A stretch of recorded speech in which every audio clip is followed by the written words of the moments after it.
Dear students, आज मैं ये बीकॉम पार्ट सेकंड एबीएसटी फर्स्ट की इनकम टैक्स की इनकम फ्रॉम सैलरी चैप्टर की 20वीं क्लास ले रहा हूँ।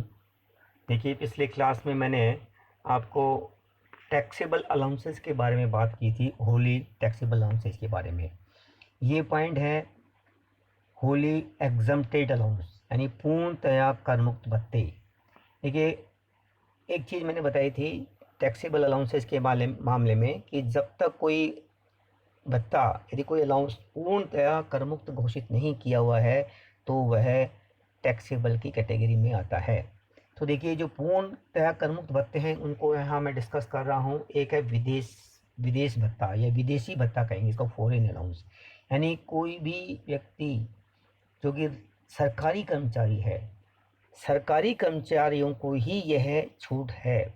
सरकारी कर्मचारी यदि भारत के बाहर कहीं पोस्टिंग है और उसको विदेश भत्ता के नाम से कोई भत्ता मिलता है, यदि वो इंडिया में पोस्टिंग होती उसकी, तो उसको वह भत्ता नहीं मिल रहा होता। इस शर्त पर सरकारी कर्मचारियों को यह भत्ता पूर्णतः करमुक्त होता है।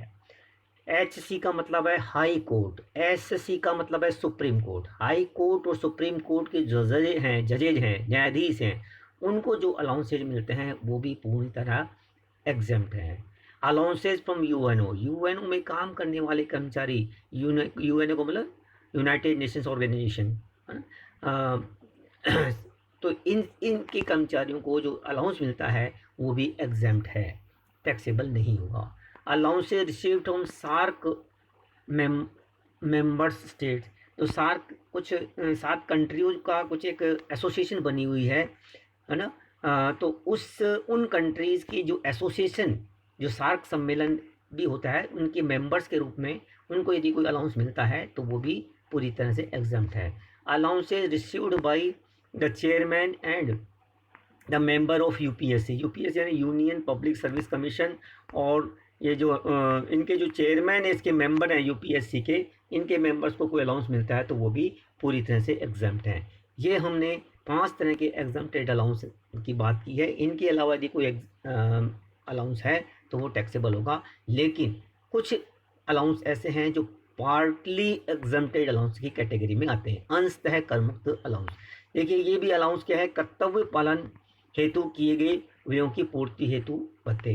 कर्तव्य पालन के मतलब यदि सरकारी, ये सरकारी या गैर सरकारी कोई भी हो सकता है कर्मचारी, यदि उनको कोई काम करने के लिए भत्ता मिलता है, जैसे ये पहला है यात्रा भत्ता, यानी एम्प्लॉयर नियोक्ता के किसी काम के लिए यदि कोई कर्मचारी एक स्थान से दूसरे स्थान पर जाता है तो उसको आने जाने का जो किराया, डेली अलाउंस, TADA, इसको ट्रेवलिंग अलाउंस और डेली अलाउंस की कैटेगरी में कहते हैं। डेली अलाउंस आगे भी डिस्कस करेंगे। तो ट्रेवलिंग यानी आने जाने का जो किराया है, उसको यदि वो मिलता है तो वो पूरी तरह एग्जाम्प्ट है, उस सीमा तक जितना कि उसने खर्च कर दिया। यदि उसने ट्रेवलिंग अलाउंस में से कुछ पैसा बचाया है तो वो टैक्सेबल होगा, और यदि खर्च कर दिया है पूरा तरह से तो एग्जाम्प्ट होगा। और यदि क्वेश्चन में इसके बारे में कोई भी इन्फॉर्मेशन नहीं दे रखी है तो हम ये मानेंगे कि जितना उसको अलाउंस मिला उसने पूरा उसको खर्च कर दिया, इसलिए पूरी तरह से एग्जाम्प्ट है। यदि उसने कोई सेविंग की है तो ये सारे अलाउंसेज जो ए से लेकर रे तक मैं बताऊंगा, इसमें यही माना जाता है कि ये माना चलता है कि कर्मचारी ने अपने कर्तव्य निर्वहन में उन पैसों को खर्च कर दिया है और किसी तरह की सेविंग नहीं की है, तो इस तरह से पूरी तरह से एग्जाम्प्ट हो जाएंगे।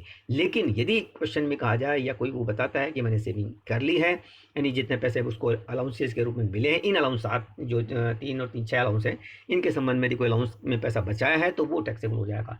डेली अलाउंस यानी वो ट्रेवलिंग करते हैं तो उसको वहाँ बाहर रहने का, खाने पीने का जो खर्चा मिलता है, वो डेली अलाउंस वो भी एग्जाम्प्ट है to the extent of amount spent. सवारी भत्ता, कन्वेंस अलाउंस, देखिए जैसे एक शहर से दूसरे शहर में जाते हैं जब तो ट्रेवलिंग अलाउंस मिलता है, लेकिन विद इन द सिटी, यदि जयपुर में पोस्टिंग है और जयपुर में उसको एक स्थान से दूसरे स्थान अपने कस्टमर से कोई ऑर्डर लेने, उनसे कलेक्शन करने के लिए यदि जाना पड़ता है, मोटरसाइकिल चलाता है, ऑटो से चलाता है, बस से जाता है, टैक्सी से जाता है, तो उस समय उसको कोई सवारी भत्ता यानी कन्वेंस अलाउंस के रूप में यदि कुछ मिलता है तो ये भी पूरा एग्जाम्प्ट है to the extent of amount spent in this respect.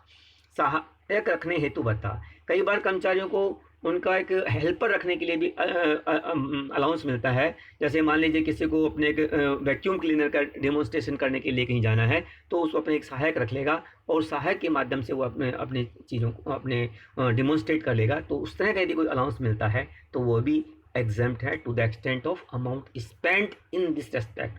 शैक्षणिक भत्ता, एकेडमिक अलाउंस, देखिए कोई भी जैसे नॉर्मली ये टीचर्स वगैरह को प्रोफेसर्स वगैरह को मिलता है, तो इनको मैगजीन वगैरह बुक्स वगैरह खरीदने के लिए इस तरह का कोई एकेडमिक अलाउंस मिलता है, तो यदि उसने पैसा खर्च कर दिया इस संबंध में तो पूरा पूरा एग्जेम्प्ट हो जाएगा। वर्दी अलाउंस, यूनिफॉर्म अलाउंस, कुछ ऑफिसेज में वर्दी पहनना ज़रूरी होता है और उस वर्दी पहनने के लिए उनको कुछ अलाउंस मिलते हैं, तो वो भी ये माना जाता है कि भाई उसने इस वर्दी में अपने पैसा खर्च कर दिया है और यदि उसने सेविंग की है तो टैक्सेबल होगा, अदरवाइज पूरा एग्जेम्प्ट हो जाएगा।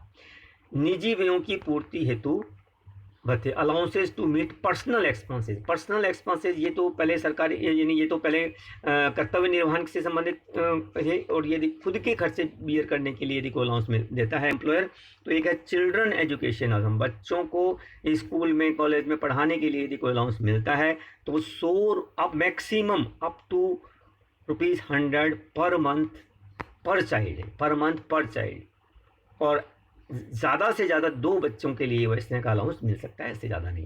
यदि मान लीजिए किसी को 3 बच्चे हैं और ₹75